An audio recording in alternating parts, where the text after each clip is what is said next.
Authentik is a very powerful self-hosted identity provider that can protect your web apps. However, it is one of the trickiest apps to get going, especially combined with Traefik, and that's what we're going to address today. Hey there, Geek Army. I am back again after a short break, but it wasn't really a break because I was busy developing Deployrr. If you do not know what Deployrr is, then take a look at this video. A couple of months back, I released version 5. And now I'm at version 5.4 with numerous improvements and support for over 115 self-hosted apps. I'm really excited about this newest release because Deployrr can now set up Authentik for you and make it work perfectly with Traefik reverse proxy. If you followed my Docker and Traefik guides or my Docker video or Traefik video, then you will feel right at home with this setup. Authentik will fit nicely with your existing setup. If you're not familiar with my content, then I highly recommend checking out the playlist in the description below where I will go step by step in building a Docker-based Homelab server. If you're not a Deployrr user, do not worry. Once we are through with the setup today, I will open up everything that Deployrr creates and explain it so you can just copy paste things and do it manually if you prefer. So stick around for that if you want to learn. Let's dive in and see how easy it is to add Authentik to your stack using Deployrr in just about 5 minutes. Alright everyone, as I said, we will be using Deployrr today, but everything that we will do today is explained in detail in my Authentik guide that you see on the screen here. I cover everything from the basics all the way to integrating Authentik into Traefik and putting your apps behind Traefik and even bypassing authentication in some situations. So check it out. But let's go back to the video. What we will do today is exactly this, but we're going to be using Deployrr. So here I am on my Deployrr screen here. If you haven't checked it out, once again, check out the video on Deployrr that explains everything. I'm going to go into the apps menu here, right here, and you will see that I have some apps that are already running at this point. So let me just scroll down here. You can see that I have Dozel running and it's on basic authentication. And then let's see what else I have here. I do have Traefik dashboard as well. You won't see that here, but I also have Visual Studio Code server running also on basic auth. So let's start installing Authentik, and then eventually we'll see how to put these two apps behind Authentik. So what I'm going to do right now is start with Redis.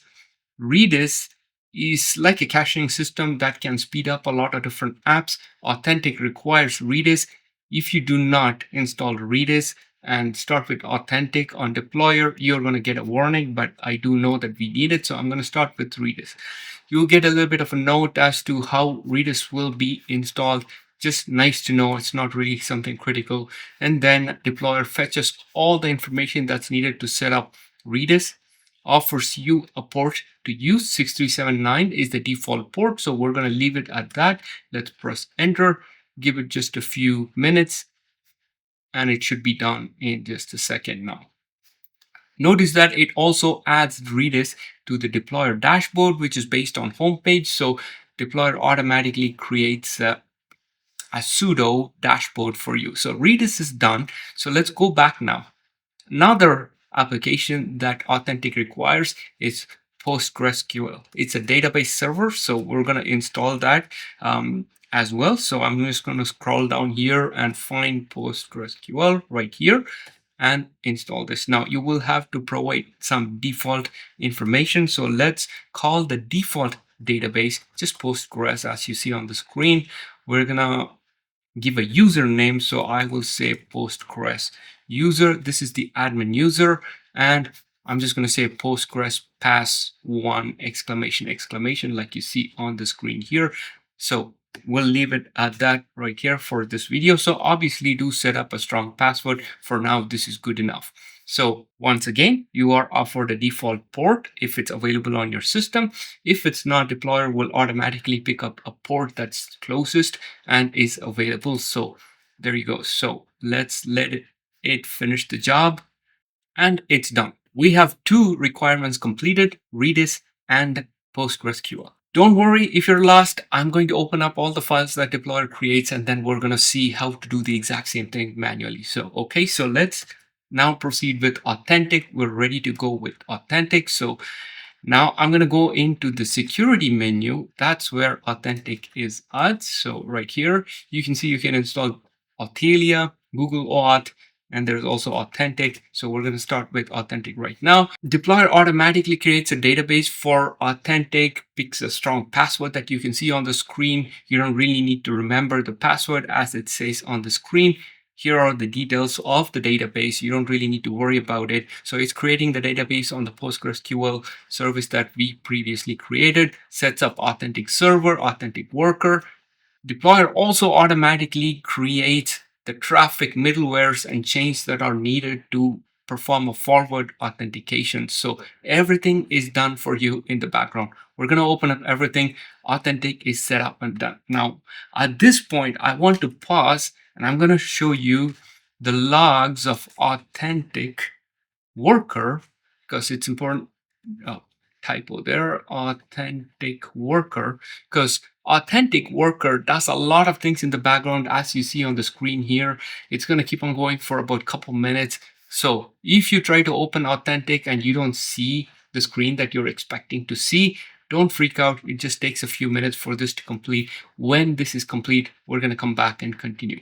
Maybe while we're waiting, I do want to stress, if you're interested in Authelia or Google Auth, check out my previous videos on how to set up Authelia and integrate it with your Homelab server using Docker, and also Google Auth exactly the same way as well. If you don't mind using Google and trust your privacy with them, that's another convenient service that you can use to protect your services. Now, if you're just getting started with Docker, be sure to watch my Docker video or even the Traefik video, which explains everything that's needed to set up your Homelab with Docker and Traefik. Now you can add Authentik to your stack. Here you go, guys. I think now it's done. We're ready to set up our Authentik right now. So now I'm going to exit out of the logs here and I'm going to open up my Chrome window and we'll go from there. So https authentik.simplehomelab.com. That's the URL that we should be using, but we have to do the initial setup and that's done differently. So we will have to go to if flow and initial setup. This is where it happens. So we're going to do that first. We should see the user creation screen. There you go. Now I'm just going to give a dummy email, and because it really does not matter right now, so I will type in my password. And we have just finished creating the admin account. So the default username of admin account is akadmin, as you see on the screen. I will show you how to change that. Right now, we need to finish the initial setup. You don't really do anything on this screen here. You will have to go into the admin interface by clicking right there, and that should give you a lot more options. Now we're on the admin interface. The first thing you have to do is go into applications right here and use the wizard to create a new application. So we're going to click on create an application. You can type in whatever you want for this. I'm going to call it Area 51. Pick whatever works for you. It really does not matter. Nothing else to change on the screen. So we're going to hit next, go into the next screen. Now, right now I'm setting up Authentik version 2024.12.0. Things have changed a little bit in this version. So if you are setting up a previous version that came out before December of 2024, things here will be slightly different. You will see Traefik forward authentication domain level. That's what you should be using. Today, we're going to use proxy provider right here. Hit next. Right here, we're going to pick explicit consent. Right here, what that means is that the user will have to click a button to proceed to the next level, just another level of human verification. So we'll turn that on. And right here, we'll pick forward auth at domain level. HTTPS authentik.simplehomelab.com. It's picked up by default, and we're going to leave it at that. Cookie domain is going to be just simple Simple-Homelab.com. So we'll put that in. I have a typo right there. So that's it for the screen. We're going to hit next. There are some token validity and all of that you can customize, but generally this default setup is okay. Nothing really to do on the bind policy screen. So we will just hit next. Those are some advanced features. Finally, right here, we can double check everything that we supplied and hit submit to create the application.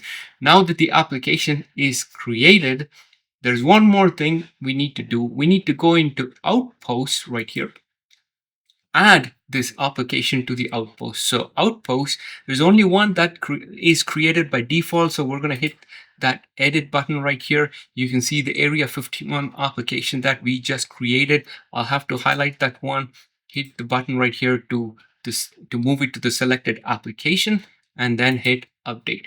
And that's it. Now we have activated domain level forward authentication. Traefik already has all the middleware, so we're going to see that in just a moment, and we'll see how everything fits in together. So Authentik configuration is done, but while we are here, I'm going to show you just some minor things because we're using the default username, so we'll have to change that as well, just for a little bit of extra security. So if you go into directory and users, you're going to see the AK admin, the default user. So hit the edit button right here, change your username and update it. So I'm going to change it to Anand, and I'm going to update that right now. So that's done. The other thing is, one of the biggest reasons to use an advanced authentication system like Authentik or Authelia is the multi-factor authentication. By default, Authentik does not have a multi-factor authentication enabled. You will have to enable that from stages. So flows and stages. Go to stages and look for this one, this option right here, default authentication MFA validation. So we're going to edit that one. It's going to give us a lot of different options. You don't really need to get overwhelmed because the only thing we need to do is force the user to configure an authenticator if it is not already configured. So pick that option and you have a long list of different authentication methods available. Duo, you can even set up a time-based one-time passcode, which is what we're going to do today. So I'm going to highlight this one right here. I'm going to push it over to the selected stages and hit update. So now if I exit this one and log in with my new username and the new password, there you go. Now I have to scan this on my phone to set up the TOTP, and I'm going to do that and punch in my code. Okay, here I have my phone. I'm going to scan this and I have my TOTP. Just a second, 712057. And that's it. So now we've enabled multi-factor authentication for our Authentik account, which adds a little bit more security. I want to pause here for a moment for a plug. I spent days to figure out Authentik and make it work with my system, wrote a 4,000-word article on how to bring everything together, standardized the whole process, and automated it with Deployrr for my supporters, and now I'm making this video. You can watch my videos and read my articles to learn, or you can even use Deployrr like we are doing today to learn just from a different angle. It's like having a helping hand when you struggle. All these take a tremendous amount of mental and physical effort. So if you have been holding off on becoming a member, this would be a great time to show your support and help me continue bringing you awesome content. You can even support me for free by liking this video and subscribing to my channel. It would really help me out. So here I am on my terminal right now. So let's run Deployrr one more time. So Deployrr app, and I'm going to put some of the apps behind Authentik, right? That was the whole purpose of it. So I'm going to go back in here. Dozel was one of them. So let me go to, I need to open up a new session so you guys can see dozel.simplehomelab.com. So there you go. You see my basic authentication. This is not authentic yet, so we're going to switch it. So how do we do that? So here, if we go to the terminal, I'm going to go into security and go to manage authentication. This will take us through every app that's installed. First one is the Traefik dashboard. It says that it's on basic authentication. Now that Authentik is available, you see that that's enabled. The rest of them are not available. So I'm going to turn on Authentik for that. I'm going to turn on Authentik also for Dozo, also for Gonic, which is also running. And then lastly, VS Code. So I turned on Authentik for everything now. So if I close this out, because I'm not going to log in here, open another incognito one, and let's go to dozel.simplehomelab.com.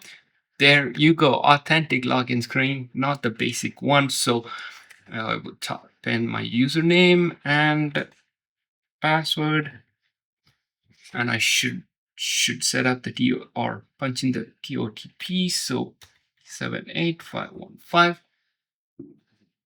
And I should be in, here's the button that I said we should be clicking. So we have to click continue. Otherwise, it just goes to the next step automatically. And I'm on my Dozel window. So Authentik middleware is now working, protecting all the apps that are behind Traefik. Now let's open up all the files and I will show you what Deployrr did for you in the background. Of course, you can even read my article to understand everything that happened in the background, because Deployrr does everything that the article says just automatically. So let's go back to this window right here. My Docker folder or Docker root folder, as I call it in my guides, is right here. So I'm going to go into the Docker folder right here. Here is the master Docker compose file. If you're familiar with my guides and videos, you can see that Deployrr added Authentik worker, PostgreSQL, and Redis to my master Docker compose file. Now we can open up all of these individual Docker compose files and check them out. So they are in the compose folder. So if I go into compose, the host name, and let's open up Redis, which was the first one that we installed. So here is Redis. So it's a standard Docker compose file. The only variable that we're setting is the Redis port, which is 6379 by default. Just set that in your environment file, .env file in the Docker folder, and that's it. There's really nothing else you need to configure here. Of course, I'm assuming that Docker, the variable that points to your Docker root folder, is also set. Once again, if you have been following my videos and guides, these things are pretty standard. You should be aware of those things by now. Next, let's open up PostgreSQL. So if we go back in here and check that out, once again, nothing fancy, standard Docker compose file. I will show you where you can get these things from, so you can copy paste into your stack if you want to do this manually.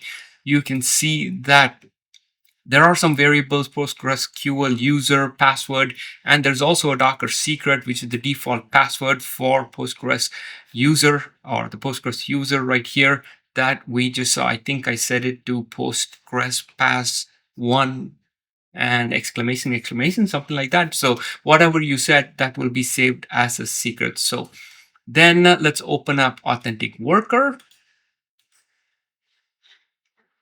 Once again, there's really nothing to change or customize here. Just copy paste this, but you will have to set up some stuff in the background. You have to set up Docker host, which will point to the socket proxy. Of course, you don't really need to use it. You don't really need to provide the Docker socket to Authentik worker unless you plan to use Authentik to create managed Outpost. I don't entirely understand that. If you guys don't know what that means, just leave it commented out. I can comment this out, but it's okay. It doesn't hurt. Right here is the Docker socket that's also commented out. It's not needed. The only two volumes that are needed here are right there. There are 3 secrets: Authentik user, Authentik password, and the secret key. Those are the only secrets that you need to set up. There are some variables that are defined here as well. The same way Authentik server has pretty much the exact same thing. The only difference here is that for command, we're using server. We're not using worker like we use in the case of a worker. So that's the main difference. Everything else is pretty much the same. Now, Authentik server is also the web interface.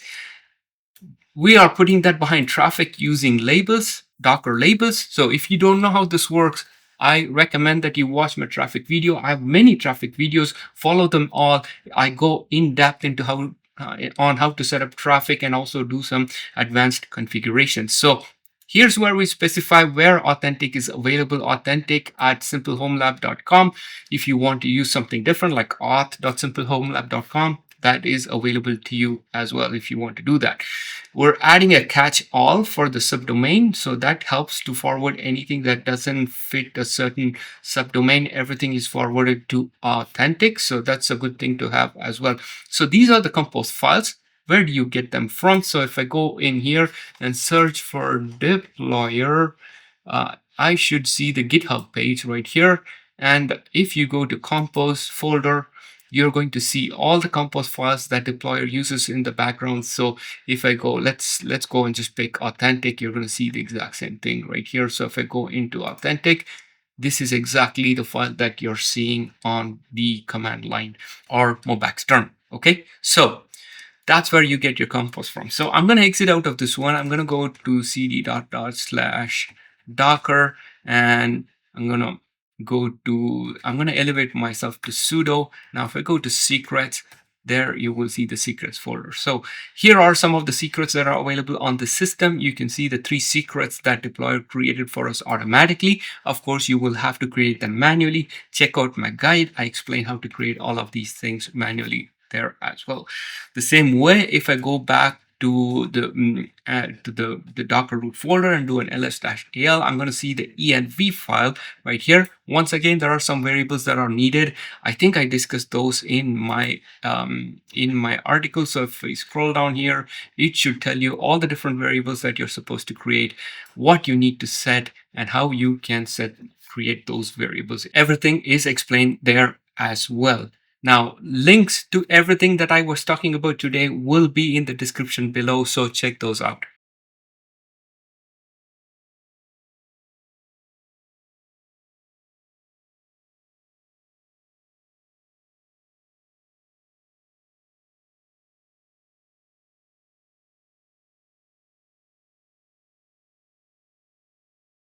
So that was it, Geek Army. I was putting off trying Authentik because it was too complex for me and I felt it was an overkill for my home lab. But it has been gaining in popularity recently, and rightly so. So I took the plunge and now I want to bring you along. So if you have been stuck or have given up on adding Authentik to your Docker Traefik stack, then I hope that this video helped you out. Check out my article if that is the way you prefer to learn. And if you feel like supporting my work, join the Geek Army, try out Deployrr and see for yourself. Thanks for staying. If you like my content, then don't forget to like and subscribe. See you in my next video. Go Geek Army.